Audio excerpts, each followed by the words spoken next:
Welcome back everyone. Welcome to civil services study practice set number A68 है UPPSC PCS के लिए। और practice करेंगे इसमें हम इन्वायरमेंट एंड इकोलॉजी के प्रश्नों पर। तो चलिए स्टार्ट करते हैं। 20 प्रश्न है इसमें इम्पोर्टेंट।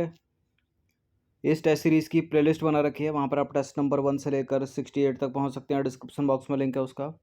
और इस सभी टेस्ट सीरीज़ का जो है फुल टेस्ट सीरीज़ प्राप्त कर सकते हो आप पेड टेलीग्राम ग्रुप में। डिस्क्रिप्शन बॉक्स में नंबर है, उस पर कॉल या व्हाट्सअप कर दीजिए। तो पहला प्रश्न है राष्ट्रीय बागवानी मिशन के बारे में। राष्ट्रीय बागवानी मिशन में कितने प्रतिशत योगदान जो है वो केंद्र सरकार द्वारा किया जाता है? कुछ योगदान इसमें केंद्र सरकार का है, कुछ योगदान इसमें राज्य सरकार का है। तो कितना है केंद्र सरकार का योगदान? 100%, 15%, 85% और 49% में ऑप्शन है यहाँ पर। देखिए, राष्ट्रीय बागवानी मिशन में राज्य सरकार का जो योगदान है वो 15% है और केंद्र सरकार का योगदान कितना है? 85%। तो सी है इसका आंसर। ये नंबर है, इस पर कॉल या व्हाट्सअप करके आप पेड सीरीज़ प्राप्त कर सकते हैं।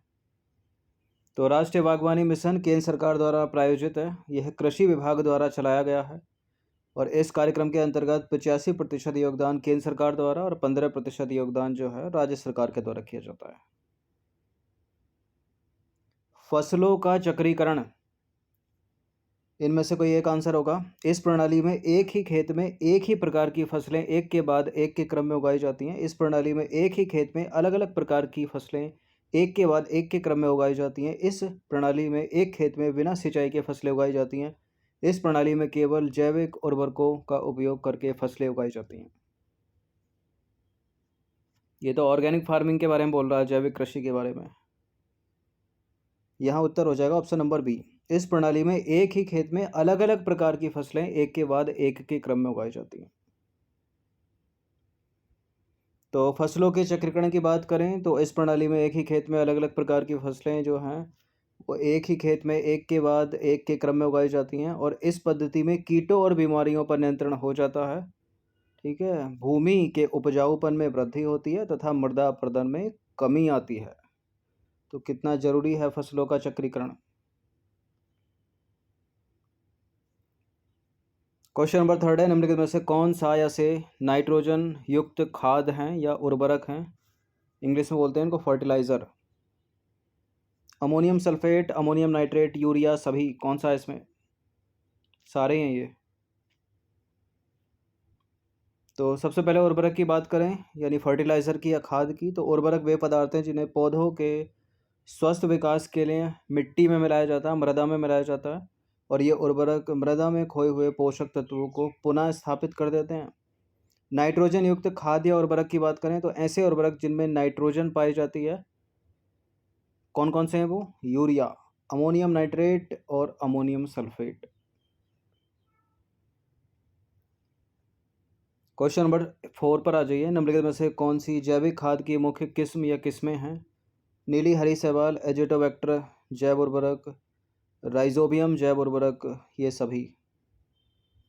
जैविक खाद, organic manure, blue green algae है यानी नीली हरी शैवाल है, एजोटोबैक्टर है, राइजोबियम है, सारे ही हैं। डी है इसका आंसर। तो जैविक खाद की बात करें यानी ऑर्गेनिक मैन्योर, देखिए इनको बायो फर्टिलाइज़र के नाम से भी जाना जाता है। ये बायो फर्टिलाइज़र वे जैविक या सक्रिय पदार्थ हैं जो अति सूक्ष्म आकार के बैक्टीरिया, शैवाल और कवक जैसे सूक्ष्म जीवों का इस्तेमाल करके भूमि को नाइट्रोजन, फॉस्फोरस, कार्बनिक पदार्थ आदि से समृद्ध करते हैं। कृषि प्रधान उद्योगों में काम आने वाली कुछ जैविक खादों की मुख्य किस्में जो हैं वो निम्नलिखित हैं। कौन कौन सी, इनको याद रखिएगा। राइजोबियम, एजेटोबैक्टर, एस्परजिलस, नीली हरी शैवाल या ब्लू ग्रीन एल्गी, एजोला और फास्फोरस विलेत जैव उर्वरक और माइकोराइजल।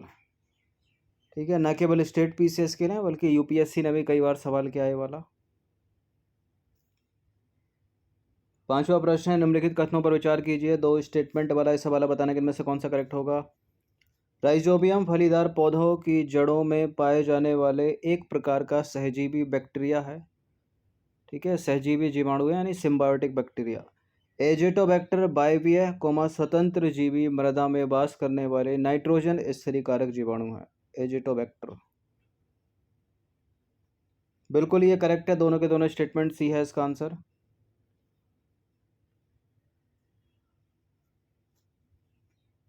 तो देखिए जो राइजोबियम है वो फलीदार पौधों की जड़ों में पाए जाने वाला एक प्रकार का बैक्टीरिया है।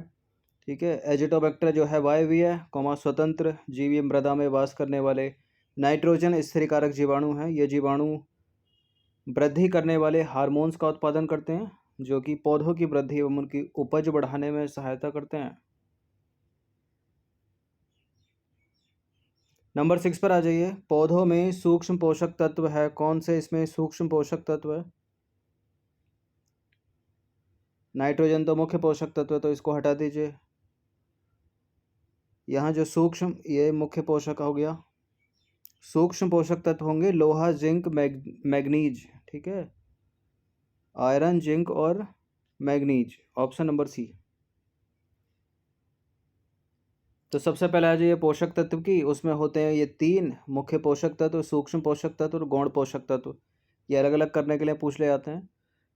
तो पौधे जो हैं जड़ों द्वारा भूमि से पानी एवं पोषक तत्व और वायु से कार्बन डाइऑक्साइड तथा सूर्य से प्रकाश ऊर्जा लेकर अपने विभिन्न भागों का निर्माण करते हैं। पोषक तत्वों को पौधों की आवश्यकता अनुसार निम्न प्रकार जो है वर्गीकृत किया गया है। सबसे पहले मुख्य पोषक तत्व NPK हैं, वो यानी नाइट्रोजन, फॉस्फोरस, पोटास।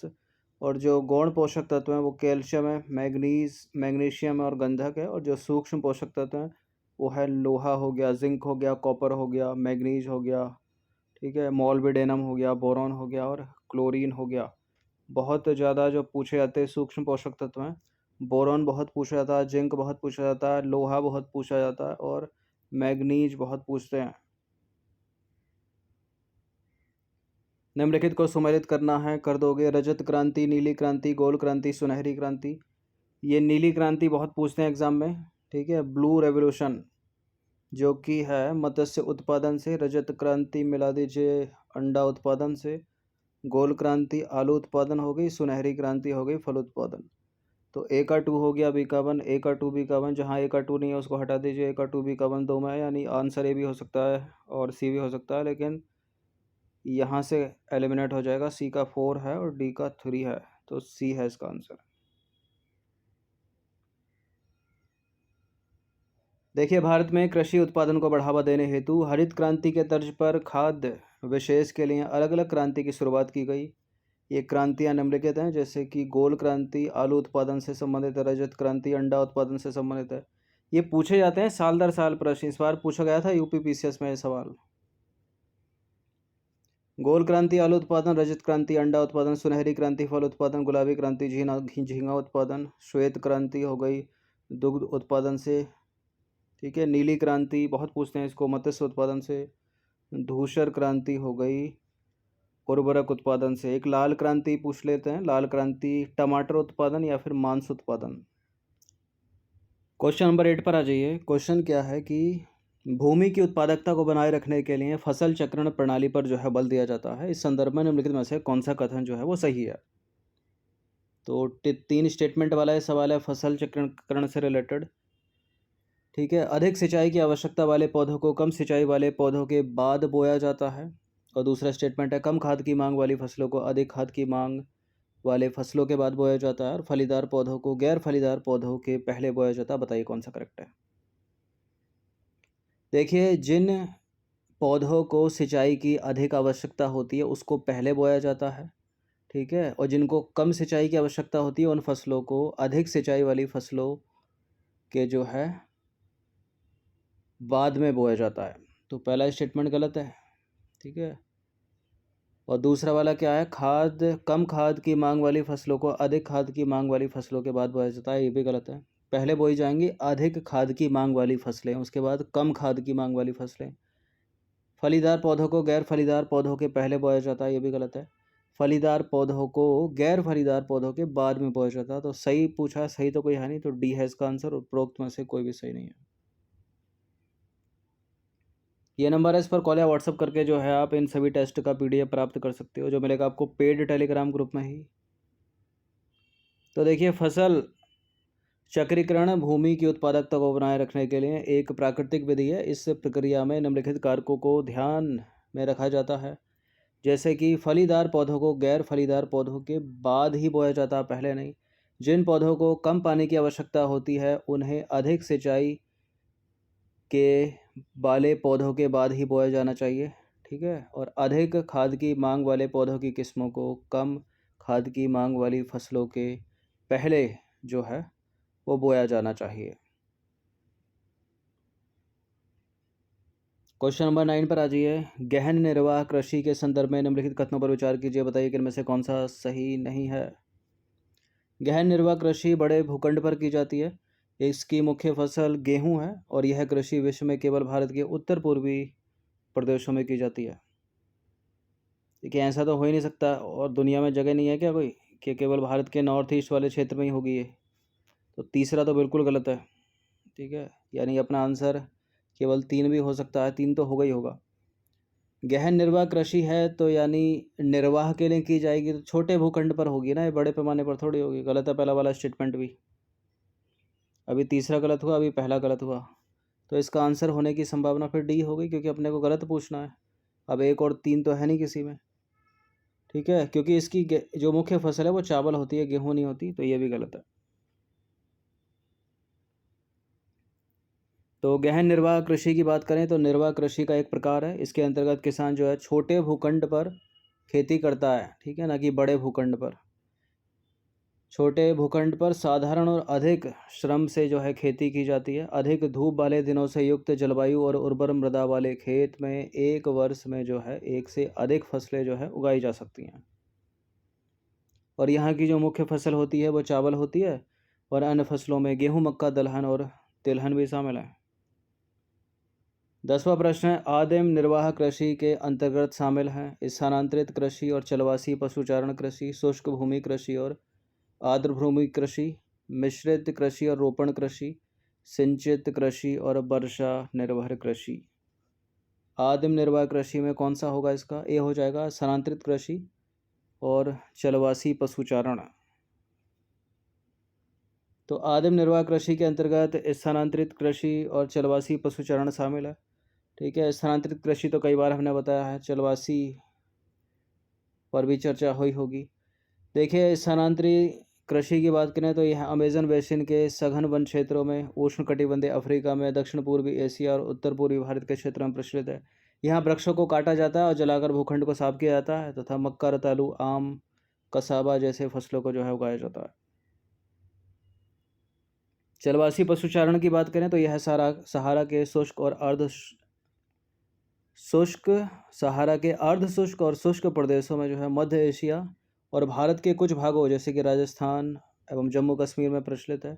और इस प्रकार की कृषि में पशुचारक अपने पशुओं के साथ जो है चारे और पानी के लिए एक स्थान से दूसरे स्थानों पर एक निश्चित मार्गों में जो है भ्रमण करते हैं। और पशुचारक मुख्यतः भेड़, ऊंट, ठीक है, मवेशी, याक और बकरियां पालते हैं, ठीक है, ये पशुचारक जो होते हैं। 11वां प्रश्न है, निम्नलिखित कथनों पर विचार कीजिए। 3 स्टेटमेंट है, बताने के इनमें से कौन सा करेक्ट होगा। मिश्रित कृषि का उपयोग जो है भोजन और चारे की फसलें उगाने और पशुपालन के लिए किया जाता है। भारत में शुष्क भूमि कृषि मुख्यतः उन प्रदेशों तक सीमित है जहाँ वर्षा 75 सेंटीमीटर से कम है। चावल हो गया, जूट हो गया, गन्ने की फसलों को अधिक मात्रा में जल की आवश्यकता होती है। देखिए, 3 स्टेटमेंट है और तीनों के तीनों स्टेटमेंट जो है वो अलग अलग बातें कर रहे हैं, और तीनों की तीनों बातें करेक्ट हैं। डी है इसका आंसर, ठीक है। तो पढ़ लीजिएगा इसको पीडीएफ से, इसको एक ही फ्रेम में डाल देते हैं, इसको देखिए।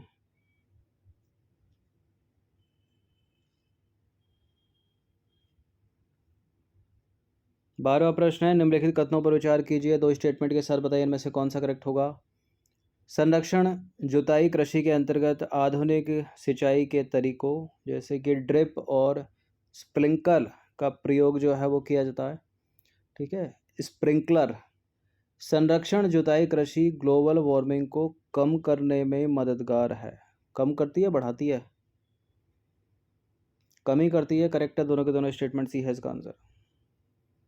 तो संरक्षण जुताई कृषि के अंतर्गत जो है ज़मीन को या तो बिल्कुल नहीं जोता जाता या फिर कम से कम उसकी जुताई की जाती है, क्योंकि बिना जुते हुए खेत कार्बन डाइऑक्साइड को सोख लेते हैं, जिससे कार्बन डाइऑक्साइड की मात्रा को कम किया जा सकता है। इस प्रकार संरक्षण जुताई कृषि ग्लोबल वार्मिंग को कम करने में सहायक है।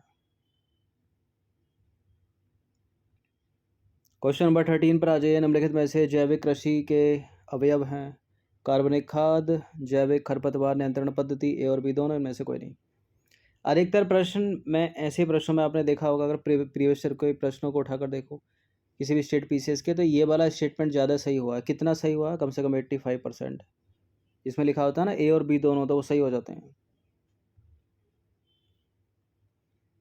तो जैविक खेती जो है कृषि की वह विधि है जो संश्लेषित उर्वरकों और संश्लेषित कीटनाशकों के अनुप्रयोग या न्यूनतम प्रयोग पर आधारित है तथा भूमि की उर्वर शक्ति को बनाए रखने के लिए फसल चक्र, हरी खाद, कंपोस्ट खाद आदि का जो है प्रयोग करती है। जैविक खेती के अवयव की बात करें तो जो वो निम्नलिखित हैं: कार्बनिक खाद, जैविक खरपतवार नियंत्रण पद्धति, जैविक कीट एवं रोग प्रबंधन। क्वेश्चन नंबर 14 पर आ जाइए। निम्नलिखित में से कौन सा से सही सम्मिलित हैं? फॉस्फेट युक्त खाद, पोटेशियम युक्त खाद, कौन सा सही है? फॉस्फेट युक्त खाद तो अमोनियम फॉस्फेट होगा ना, ठीक है। फॉस्फेट का फॉस्फेट मिला दो, ऐसे भी सही हो जाएगा। पोटेशियम का पोटेशियम मिला दो, तो गलत है दोनों के दोनों, मतलब सुमेलित नहीं है। तो पहले बात करेंगे फॉस्फेट युक्त खाद की। तो ऐसे उर्वरक जिनमें फॉस्फेट पाया जाता है, ठीक है, वो हो गए ammonium phosphate, calcium dihydrogen phosphate. चूँकि कैल्शियम डाईहाइड्रोजन फॉस्फेट युक्त खाद है और इसमें पोटेशियम जो है वो नहीं पाया जाता। अब बात करें पोटेशियम युक्त खाद की, तो ऐसे उर्वरक जिनमें पोटेशियम पाया जाता है, जैसे कि पोटेशियम सल्फेट और पोटेशियम नाइट्रेट, ये हैं पोटेशियम युक्त खाद। 15 प्रश्न है। स्तनधारियों के संदर्भ में निम्नलिखित में से कौन सा स्टेटमेंट सही है? यानी 3 स्टेटमेंट हैं, 4 स्टेटमेंट हैं, यहाँ पर 3 गलत हैं और एक ही सही है, इसी को ढूंढना है। स्तनधारियों के शरीर पर बाल, नाखून तो पाए जाते हैं किंतु सींग नहीं पाए जाते। क्यों? गाय स्तनधारी नहीं है क्या? मैमल्स नहीं है क्या? सींग तो होते हैं उसके, गाय भैंस हो गई, ठीक है। तो गलत हो गया पहला वाला स्टेटमेंट। स्तनधारियों में फेफड़े अधिक विकसित नहीं होते। फेफड़े ही तो विकसित होते हैं स्तनधारियों में, कोल्ड ब्लडेड नहीं होते, वार्म ब्लडेड होते हैं वो। तो बी वाला सही हो जाएगा फिर। और बी वाला स्टेटमेंट क्या है कि इनमें पृथ्वी पर पाए जाने वाले अन्य जंतुओं की अपेक्षा अधिक जटिल मस्तिष्क और तंत्रिका तंत्र पाया जाता है, जो कि सत्य बात है। तो देखिए, दुनिया भर में स्तनधारियों की 5000 प्रजातियां पाई जाती हैं। स्तनधारी प्रजातियों की संख्या अन्य प्रजातियों की तुलना में भले ही कम हो, लेकिन ये पायतंत्र को सबसे ज़्यादा नुकसान पहुंचाते हैं, ठीक है, क्योंकि दिमाग वाले पागल हैं ये सब। देखिए, स्तनधारियों के शरीर पर बाल भी होते हैं, नाखून भी होते हैं, क्रेटिन से बने सींग भी होते हैं। स्तनधारियों में अन्य जंतुओं की अपेक्षा अधिक जटिल मस्तिष्क और तंत्रिका तंत्र यानी नर्वस सिस्टम जो है पाया जाता है। वार्म ब्लडेड होते हैं ये, और इनके फेफड़े अधिक विकसित होते हैं, जो लंबे जीवन काल में श्वसन के लिए अत्यधिक सहायक होते हैं। तो 3 स्टेटमेंट गलत हैं, एक सही है केवल। नंबर 16 पर आ जाइए। आर्थ्रोपोडा समूह के अंतर्गत शामिल नहीं है कौन सा? तिलचट्टा, झींगा, केकड़ा, जोक। तिलचट्टा, झींगा, केकड़ा है, ठीक है, जोक नहीं है। तो ऑर्थोपोडा की बात करें तो ऑर्थोपोडा बड़ा ही इंपॉर्टेंट फाइलम है, ठीक है, बहुत बार प्रश्न बने इससे। ऑर्थोपोडा अकेशरुकीय जंतु होते हैं। ऑर्थोपोडा समूह के प्रजातियों की संख्या पृथ्वी में सबसे अधिक है, ठीक है। इनका जो शरीर है वो पेट, वक्ष और सिर में बटा रहता है। एक लिंगी ये होते हैं, प्राय एक लिंगी होते हैं, ठीक है। और कीट भी जो है इसी प्रजाति में आते हैं। तिलचट्टा, झींगा, मक्खी, केकड़ा, सब ये ऑर्थोपोडस हैं। और जोक जो है वो एनिलिडा है, ठीक है। जोक उसी कुल का है जिस कुल का है केचुआ।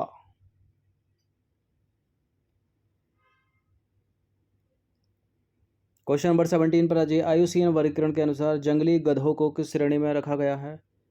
विलुप्त, संकटग्रस्त, गंभीर रूप से संकटग्रस्त, सुभेद। यह इंडेंजर्ड यानी संकटग्रस्त। तो जंगली गधा जो है भारतीय मरुस्थल क्षेत्र का प्रमुख जंतु है। ये पश्चिमी भारत के साथ साथ आपको मिलेगा दक्षिणी पाकिस्तान और दक्षिणी पूर्वी ईरान क्षेत्र में, IUCN की रेड लिस्ट में जंगली गधे को रखा गया है, इंडेंजर्ड में, और गुजरात के कच्छ में मिलता है भारत में। 18वां प्रश्न सतत विकास पर है। सस्टेनेबल डेवलपमेंट के संदर्भ में दो कथन है, बताने के इनमें से कौन सा सही है। सतत विकास समाज, पर्यावरण तथा अर्थव्यवस्था का संतुलित एकीकरण है।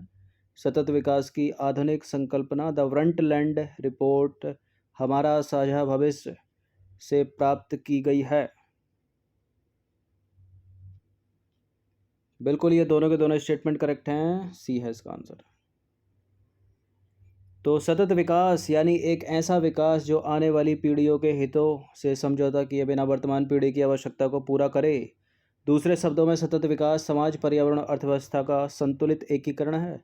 सतत विकास की संकल्पना का वास्तविक विकास वर्ष 1987 में हमारा साझा भविष्य नामक रिपोर्ट, जिसे द ब्रंटलैंड रिपोर्ट के नाम से भी जाना जाता है, के आने के बाद से एक शब्द का व्यापक रूप से प्रयोग किया जाने लगा। अब आ जाइए क्वेश्चन नंबर 19 पर। निम्नलिखित में से सतत विकास के उद्देश्य क्या क्या हैं। गरीबी निवारण और सतत आजीविका, प्राकृतिक और मानव निर्मित संसाधनों का संरक्षण, नवीकरणीय संसाधनों पर निर्भरता और ऊर्जा दक्षता। सारे ही हैं ये, तो पढ़ने से करेक्ट लग रहा है। तो देखिए, मानव पृथ्वी पर तभी तक जीवित है जब तक कि पशु पक्षी हैं, पेड़ पौधे हैं, और दूसरे शब्दों में हम कहें तो जब तक जैव विविधता है तब तक है मानव, वरना स्वतंत्र रूप से कोई अस्तित्व नहीं है मानव का। इसलिए सतत विकास की अवधारणा को अपनाते हुए निम्नलिखित उद्देश्य निर्धारित किए गए। कौन कौन से? गरीबी निवारण और सतत विकास, पर्यावरण अनुकूलन, मानवीय गतिविधियाँ, प्राकृतिक और मानव निर्मित संसाधन का संरक्षण, उत्पादन अवसरों का विकास, और नवीकरणीय संसाधनों पर निर्भरता और ऊर्जा दक्षता। ठीक है, नवीकरणीय संसाधन कैसे, कौन कौन से? जैसे कि सोलर एनर्जी हो गई, विंड एनर्जी हो गई, बायोमास।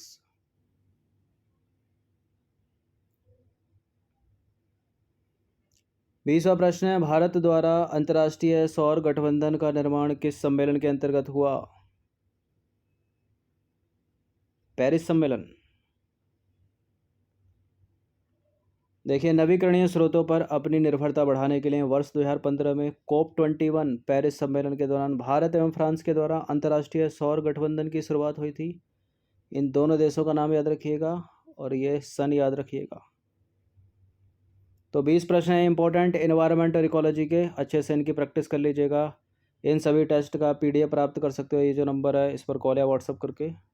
देखिए, PDF पेड है, ठीक है, इसमें कुछ अमाउंट देकर ही मिलेगा। धन्यवाद।